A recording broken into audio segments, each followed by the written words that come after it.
सब कानपुर को तबाह करने वाले लोग हैं। पारंपरिक हस्तशिल्प और उद्योग के लिए कोई प्रोत्साहन नहीं।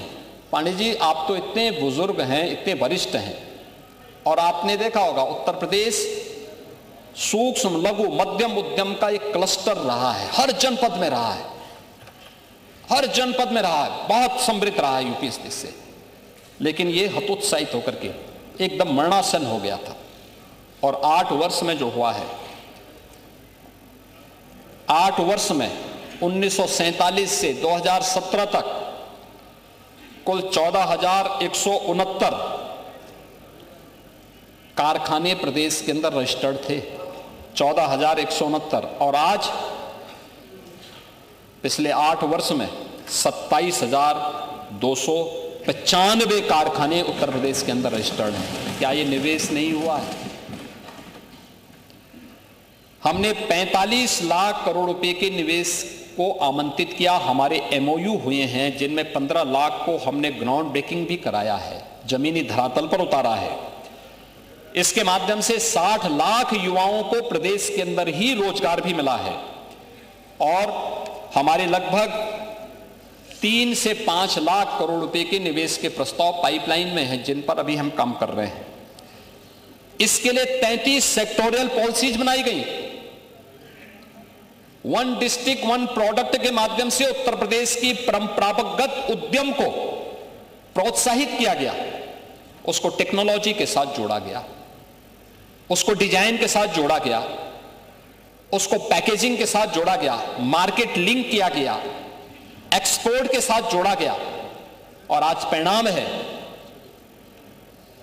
कि जीआई टेक के आधार पर अगर उत्तर प्रदेश को देखेंगे, देश में नंबर 1 पर 77 ऐसे प्रोडक्ट हैं यूपी के अंदर जो यूपी के परंपरागत उद्यम में आते हैं और जिन्हें जीआई टेक मिला है भारत सरकार का। और इसको जीआई टेक के माध्यम से इसने आज देश के और वैश्विक स्तर पर अपनी एक नई पहचान बना रही है। आदरणीय प्रधानमंत्री जी दुनिया के अंदर किसी देश में जाते हैं, उस देश के राष्ट्राध्यक्ष को देश के अंदर की ही बनी हुई और खासतौर पर उत्तर प्रदेश के परंपरागत उद्यम, जिसमें हमारे हस्तशिल्पी, हमारे कारीगर का श्रम लगा है, उसका पसीना बहा है, उसको सम्मान देने का काम करते हैं। और इसीलिए प्रधानमंत्री जी ने कोविड कालखंड में भी कहा, और अभी वाराणसी जब प्रधानमंत्री जी आए थे तब भी प्रधानमंत्री जी ने देशवासियों का आह्वान किया था, वोकल फॉर लोकल। यह हस्तशिल्पी, यहां का पैसा यहीं के हस्तशिल्पियों को प्राप्त हो, यहीं के कारीगरों को प्राप्त हो, समृद्धि के लिए आवश्यक है हम स्वदेशी को अपनाएं। और उस स्वदेशी की आपने क्या स्थिति कर दी थी, क्या स्थिति कहां पहुंचा दिए थे आप? हतोत्साहित थे, हतोत्साहित थे वे सभी लोग, प्लान कर रहे थे, भूखमरी के कगार पर थे।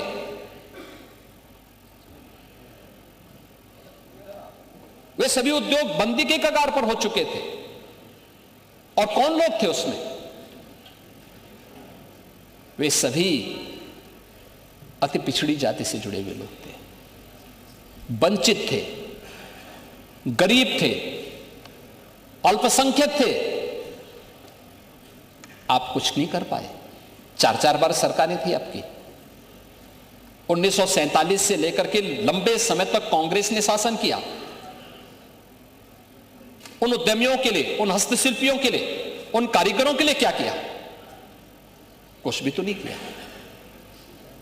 अब बात करते हैं पीडीए का। मैं इसलिए कह रहा हूं, ये परिवार डेवलपमेंट अथॉरिटी जो आपने बनाई है, ये जनता की आंखों में धूल झोंकने के अलावा और कुछ थोड़ा है।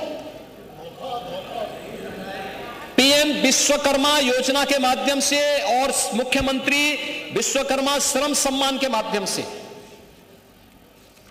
पिछले 8 वर्ष में गांव का मोची हो, गांव का धोबी हो, गांव का नाव हो, गांव का कारपेंटर हो, गांव का राजमिस्त्री हो, गांव का कुम्हार हो, गांव का कोई भी व्यक्ति हो, उसके एक निश्चित ट्रेनिंग, टूल किट, बैंक से लिंक करना और उसको फिर से स्वावलंबन के पथ पर अग्रसर करने का काम एक डबल इंजन की सरकार ने किया है। और इस पर लगातार कार्य कर रहे हैं। हमने बांटा तो नहीं।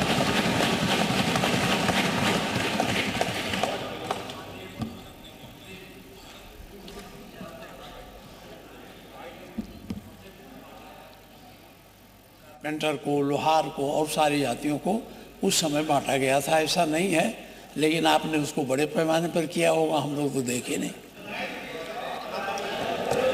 चलिए, धन्यवाद आपको कि आपने कम से कम स्वीकार तो किया। ये उनके जीवन में परिवर्तन करने का आधार बना है और इस पर सरकार ने काम किया है, क्योंकि ये हमारे, आज आप देखते होंगे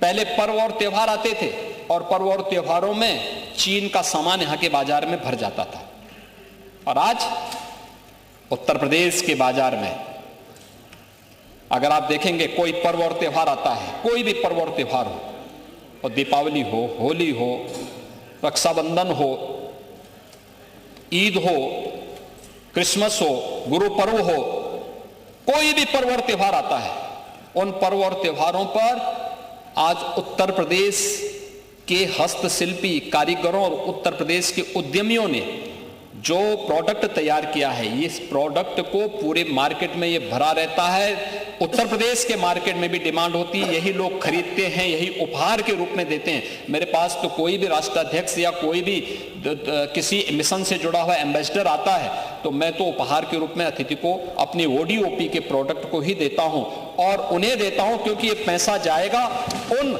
हमारे हस्तशिल्पी और कारीगरों के पास जाएगा जो प्रदेश के विकास में योगदान देगा। लेकिन आपके यहाँ तो जब सिपाही महोत्सव आप करते थे और रामपुर में भी जन्मदिन का आयोजन करते थे तो बर्किंगम की वो बुक्की मंगाते थे समारोह को करने के लिए, है बग्गी विदेशियों से। क्या आप लोगों का आचरण है? अपने को समाजवादी कहते हैं। रानी विक्टोरिया की वो भी रानी विक्टोरिया के। तो ये तो आप लोगों की स्थिति थी, ये तो दोहरा चरित्र था आप लोगों का, विजन, और यही आपका विजन भी है। आप बात तो आजादी की करते हैं लेकिन काम गुलामी जैसा करते हैं। बर्किंगम की बुक्की को बुला करके और फिर नेताजी जैसे भोले भाले व्यक्ति को भी बदनाम करने का काम कर दिया आप लोगों ने। शिवपाल उनकी विरासत के अंतिम उत्तराधिकारी थे, लेकिन बेचारा भी अब एकदम गच्चो कच्चा खा जाए, चाचा भी गच्चा खा गया। महोदय, एमएसएमई के लिए जो सरकार ने प्रयास किए हैं, परिणाम क्या थे?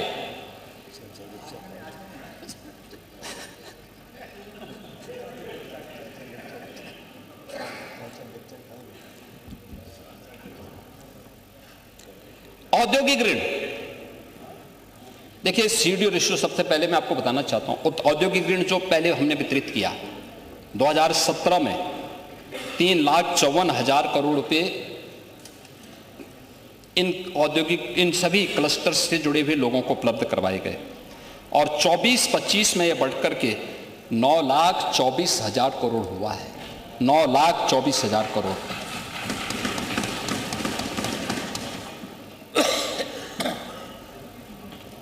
प्रदेश के अंदर सीडीओ रेशो यानी बैंक में हमारा जितना पैसा जमा हो रहा है वह पैसा यहाँ के उद्यमियों को, यहाँ के नौजवानों को, यहाँ के किसानों को प्राप्त हो रहा है कि नहीं हो रहा है, या क्रेडिट डेबिट की इस व्यवस्था को बैंकों के माध्यम से देखा जाता है। जितना पैसा जमा हो रहा है उतना पैसा यहाँ के लिए विकास के लिए उपलब्ध होकर बैंकर्स करा रहे हैं कि नहीं करा रहे हैं। इसका फीसदी पहले 44% था 16-17 में, और आज ये बढ़ करके लगभग 62% पहुंचा है। 62%। Pandey ji, single window system को आज यहाँ पर निवेश सारथी पोर्टल बनाया गया है, और अभी मैं तो चाहूंगा आप सबको भी, आप भी 25 से 29 सितंबर के बीच में ग्रेटर नोएडा में हम पिछले 3 वर्ष से इंटरनेशनल ट्रेड शो का आयोजन करने जा रहे हैं। वहाँ कोई हिंदू मुस्लिम नहीं देखता। उत्तर प्रदेश के अंदर जो प्रोडक्ट बनाई जाती है उसको डिस्प्ले करने का बाहर से हम लोगों को बुलाते हैं, दुनिया के 500 से अधिक बायर्स आते हैं, बायर सेलर्स मीट होता है और फिर उसके ऑर्डर दिए जाते हैं। परिणाम क्या था? गत वर्ष 500 ऐसे बायर्स बुलाए गए थे जो बाहर से आते थे, खरीदारी करते थे और 2200 करोड़ रुपए से अधिक का ऑर्डर यहां के उद्यमियों को, यहां के लोगों को प्राप्त हुआ है, यहां के व्यापारियों को प्राप्त हुआ है।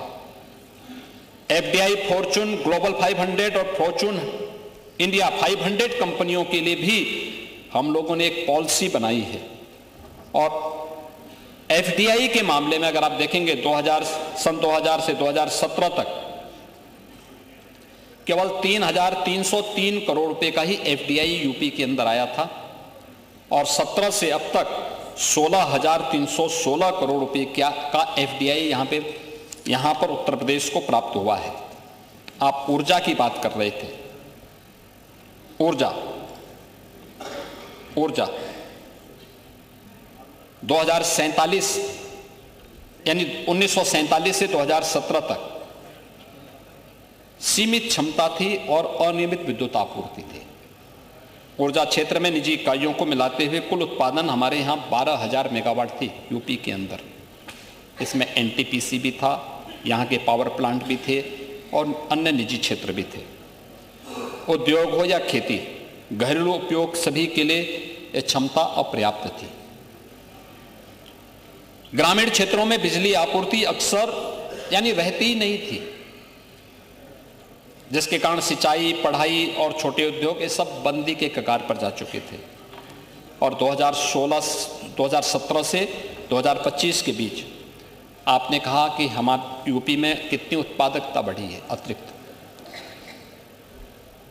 अगर 12 से 17 के बीच में आप देखेंगे उत्तर प्रदेश में 6,000 मेगावाट की आपने बिजली की उत्पादन की क्षमता को बढ़ाया होगा,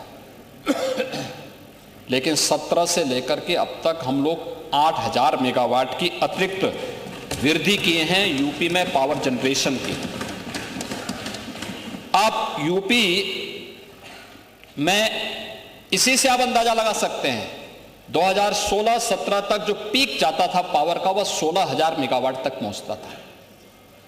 बिजली की क्या स्थिति रहा करती थी हर व्यक्ति जानता है, हर व्यक्ति भुक्तभोगी है।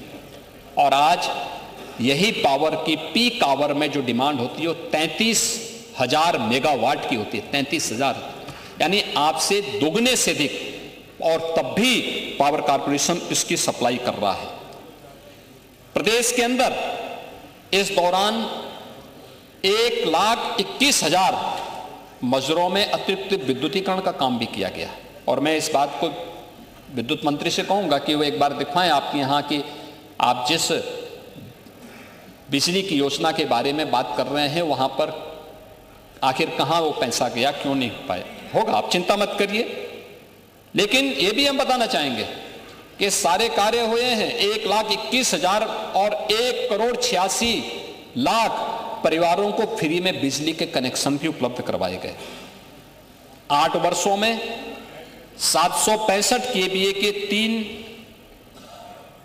400 केवीए के 21, 220 केवीए के 72 और 132 केवीए के 99 सब स्टेशन भी स्थापित हुए हैं।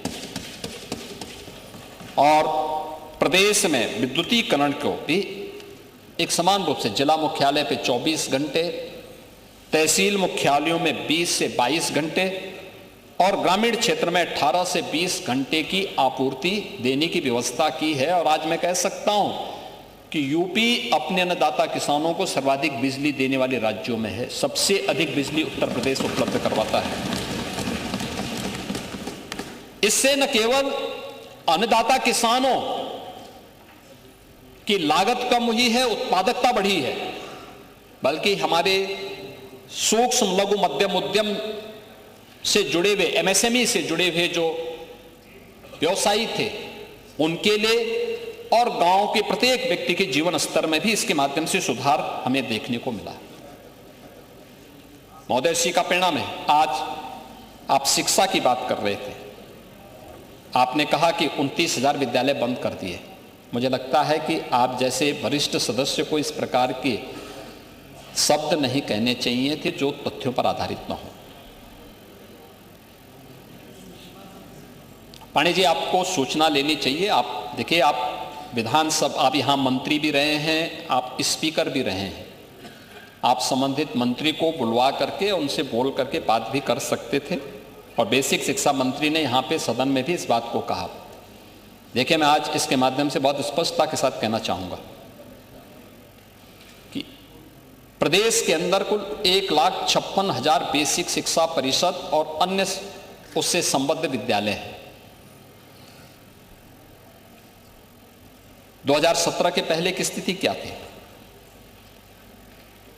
ये सब बंदी की कगार पर थे, जर्जर हालत थी।